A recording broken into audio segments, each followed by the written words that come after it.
Are you wanting to last longer in the bedroom? Are you struggling with erectile dysfunction? Hi, I'm Dr. Melissa, and today we are going to be going over 4 exercises to have you performing your best in bed. Go grab your mats and let's do this.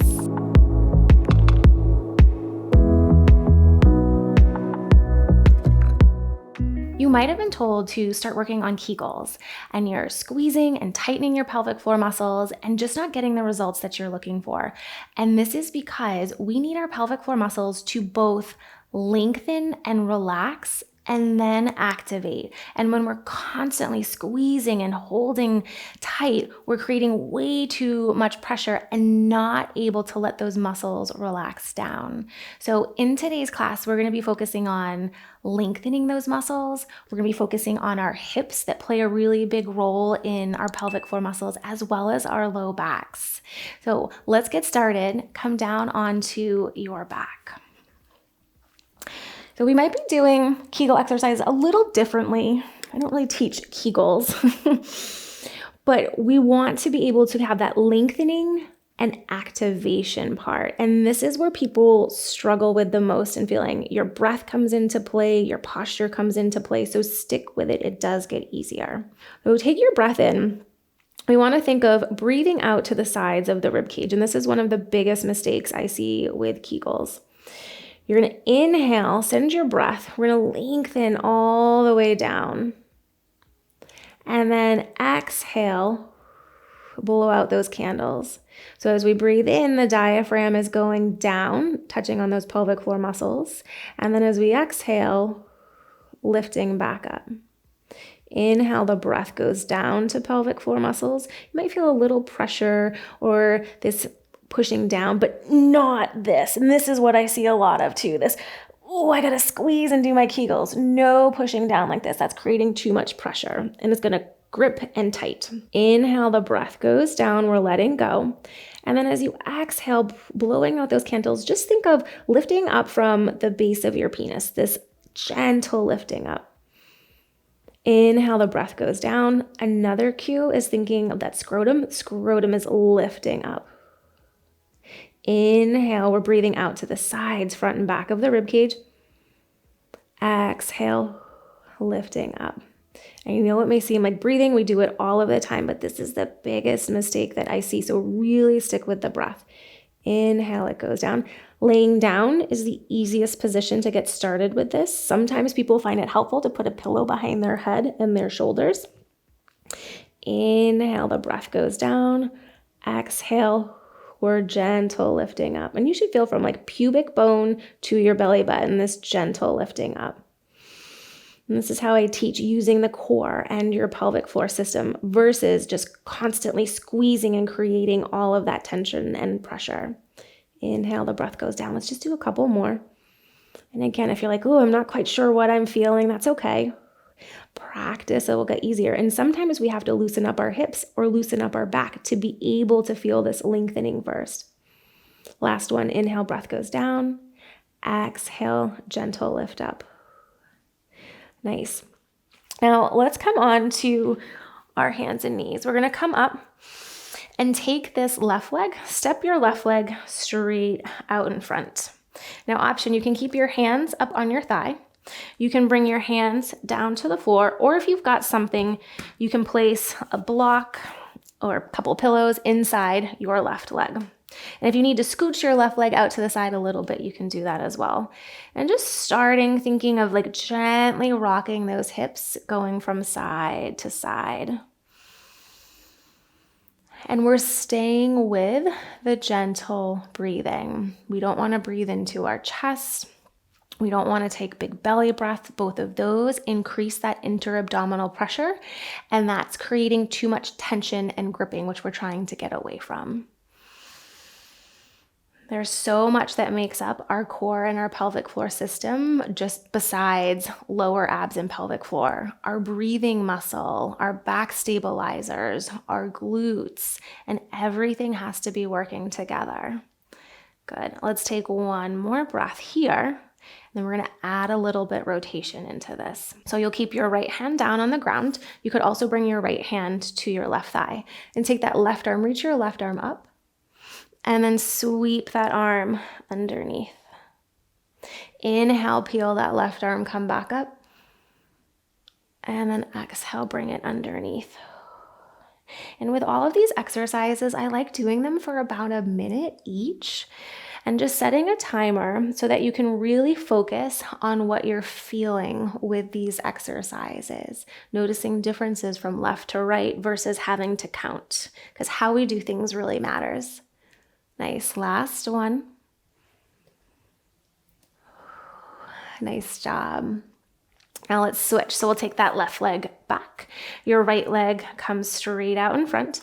And again, you can place a block. Hands can be up here.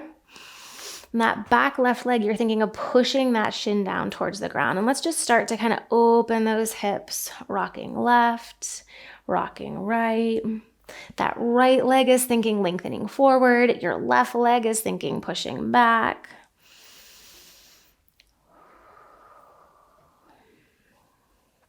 And if you find during the day you do a lot of heavy lifting, you sit a lot, these exercises are really important to help feel that connection with your pelvic floor.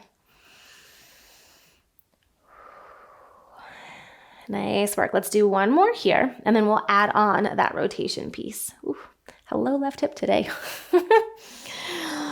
Nice. Let's take that block, or if you need something to the inside, you can also just keep the hand straight down on the ground. Press into the left arm, rotate your chest up towards the sky, and then sweep that arm underneath. We're looking for rotation in that trunk. Open up, and then sweep it back underneath. Nice work. And sometimes we find ourselves holding our breath, so just make sure you keep breathing with this. Breathing in, breathing out. Gentle breaths, they don't have to be really big. Sometimes when we take really big, deep breaths, that can increase our interabdominal pressure, which is leading to more tightness. Good, bring that back down. And then we're gonna come down to a sitting position. And we're gonna bring those legs straight out in front. And you're gonna move your feet a little wider than hip distance apart. We want to be careful we're not rounding down.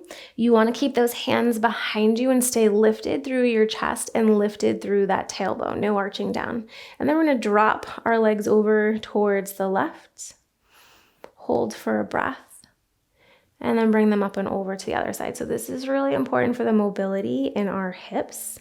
One of our deep hip rotator muscles attaches onto our pelvic floor.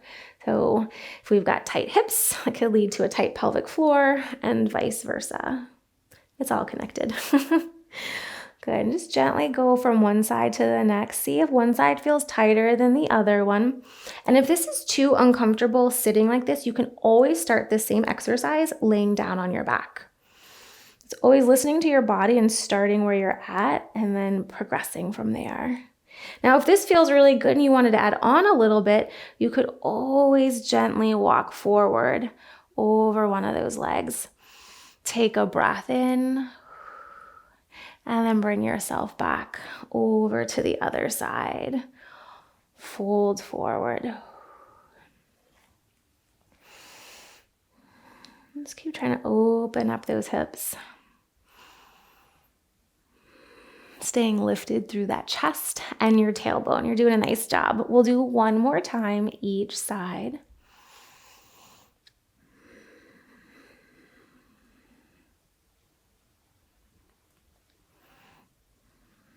Nice. Last one here. Nice job. And then next one, we're going to come onto our hands and knees. So if you happen to have a pillow, you could use a block. You could also use a foam roller. And we're going to take that and just place that in between our knees. So we talked about the lengthening piece being really important for pelvic floor lengthening and activation. Now we're going to start to activate those muscles a little bit.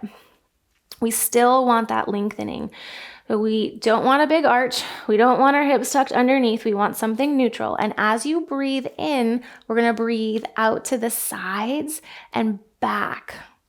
Think of your sit bones spreading apart as you inhale, and you'll feel it in the pelvic floor muscles. You'll feel that little lengthening, little lowering down.